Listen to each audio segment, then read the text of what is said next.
Hey everybody, welcome to my garage. Figured I'd do a quick Q&A of comments from the last video. I know a lot of them were positive. It kind of blew up a lot more than I anticipated it would. So I figured I would make a few more videos on the truck. Also some other vehicles that I have, as well as maybe one I have coming soon, possibly. I'm working on one. We'll see. It's quite a big one. Should be a fun one. So let's go through some comments. First comment I have here is from Stewart. He said 11-minute video and no start of the motor. Well, this one's for you, Kyle.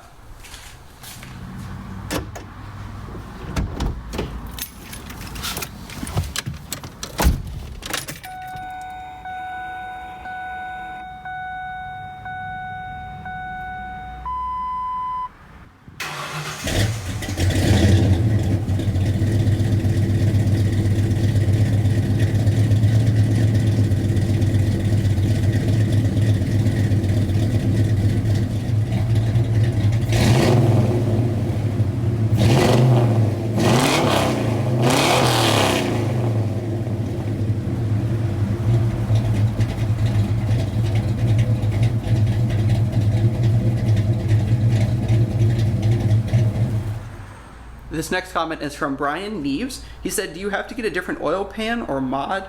Question mark. Was the drive shaft shortened or was it factory? The oil pan is factory from the Explorer. Again, it's a 98 Explorer motor.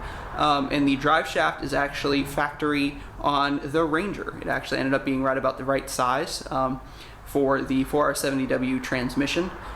This Ranger has the one-piece aluminum drive shaft. I know some have two-piece. This one actually came with a nice one-piece. I think one of the most overwhelming comments that I got, I'll post a couple of them here, were just people asking that I should post videos of it driving, post more videos, do some polls. So I'll definitely have some more of those coming. If you want to go, I have another video, I'll link it one of these, I'll link it up here, of it on the dyno that's already on my channel. It's about a year old.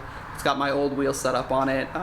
Didn't do great. We didn't do any tuning. We literally just put it on the dyno while we were there. I had it there. They were putting in new spark plugs and fixing some other little issues I had over at SCNS. Great shop if you're in the Bradenton, Sarasota area. You'll probably see some more videos coming up, hopefully, over there.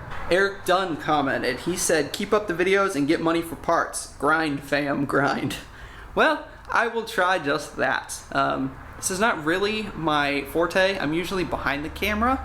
I'm not really in front of the camera, but you know, I'm gonna try. If I make some money off of it, it'll definitely be going back into the truck or some of my other vehicles. Jigums Gaming said, how many times are you gonna say Did I really say that much? I'm gonna go back and watch. Hey everybody, how's it going? I figured I'd just make a little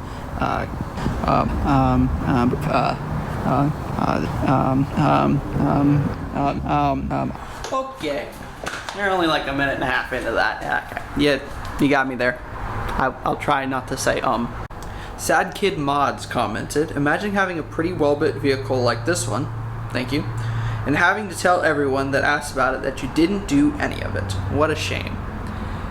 Yes, that is true and not true. I did not paint it. I did not do the V8 swap.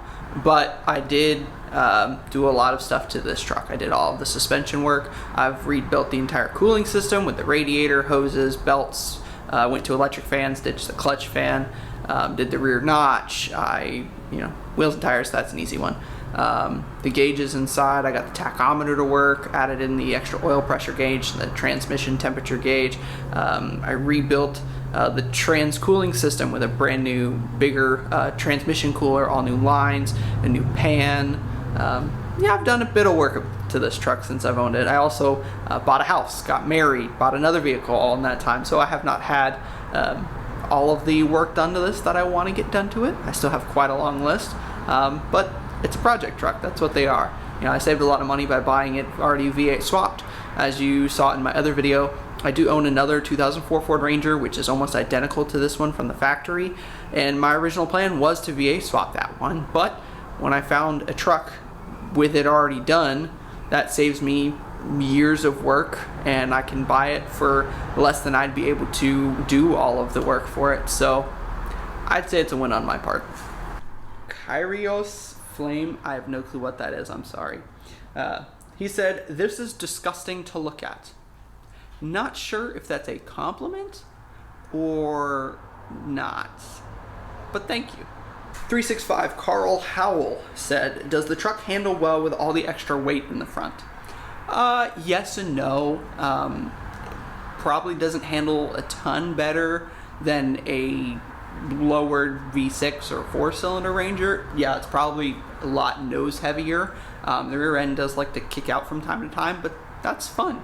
I do have some sticky Mickey Thompsons in the front that help with that. I just got some nice Beltec shocks in there that really help. Rides a ton better now with those Beltec shocks, but it is still on torsion bars. If I did the coilover conversion kit, which I still plan on doing in the future, then it should handle a lot better.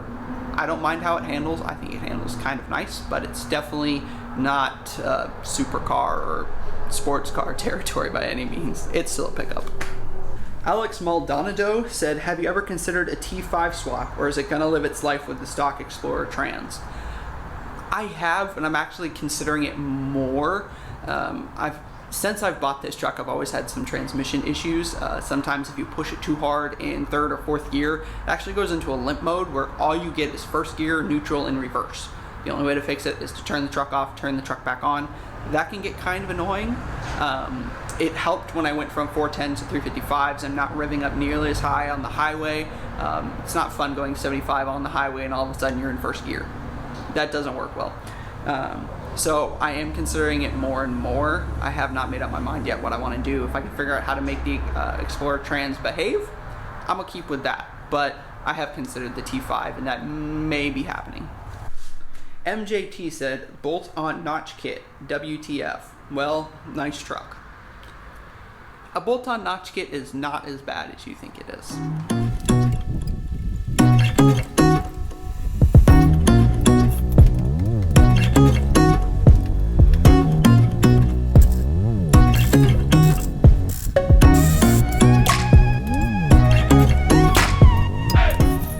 For those of you that don't know what a C-notch is, this is a C-notch. Basically what happens is you cut the frame.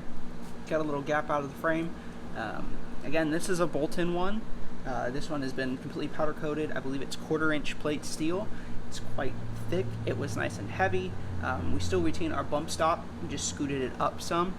This is at basically ride height, so you can see how much room I have here, basically 4 fingers worth, where if you had that taken away, plus add the bump stop, we're basically sitting on it, which is what my issue was. With this, I now have, 3 inches or so of clearance, which is plenty for this truck. It rides really well.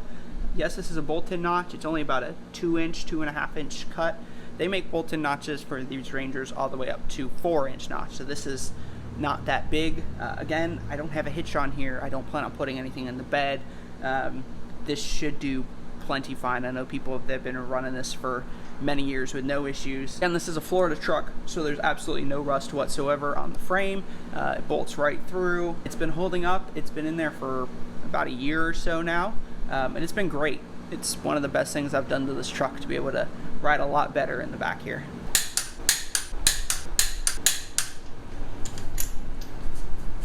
Douglas Weaver says, "The front is so low and I have an 05 with torsion bar front suspension and I want to lower it. Is it just the keys that make it that low? Question mark.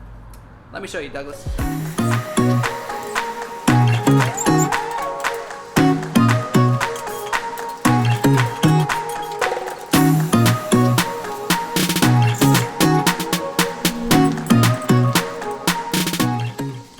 Crack the lugs before you jack up the truck.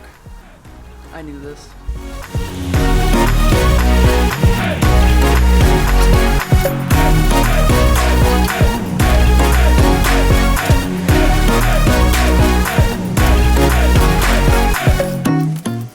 So front suspension setup, definitely those DJM drop keys, which are back in there. They definitely make it this low. You will definitely want upper control arms that are extended, or to raise the mounts. I could not raise the mount with the header right there, and I would be hitting the AC compressor on the other side. So I had to go with extended. These are 1.5-inch extended, powder coated. Came out really nice. Took a long time, but I got them. Completely cut out the bump stop and bracket here, or else you will be riding like a brick It's terrible. These Nitro Drop 2s by Beltec are a must if you're going to lower your torsion bar Ranger. They ride so much nicer than the stock ones. I was constantly bottoming out the stock ones. I should have bought these a long time ago, but I just got them in here, and they are wonderful. You can pick up a pair for under $100. In the front here, I had the stock sway bar powder coated because it was looking not so hot, so I had that powder coated. At the same time, I had the upper control arm powder coated, and I also here have a bump steer kit, and that I also had powder coated along with these at the same time. I did it all at the same time. Came out nicely. Brakes, they're stock. Those will be changing real soon. So yeah, that is the front suspension setup that I have, which is what makes it this height. Can't really go much lower without ditching these torsion bars. They're just a couple inches off the ground when it's at ride height, and scraped them quite a few times. So yeah, thanks for watching this little Q&A. If you have more questions, leave them down below. Definitely going to do some more videos here in the future. Probably going to post 1 or 2 videos a month, either with this truck, future vehicles, or some of the other vehicles I own. Any cool fun stuff car related, I'll definitely post it. So go ahead and subscribe if you want to see more, and definitely hit like.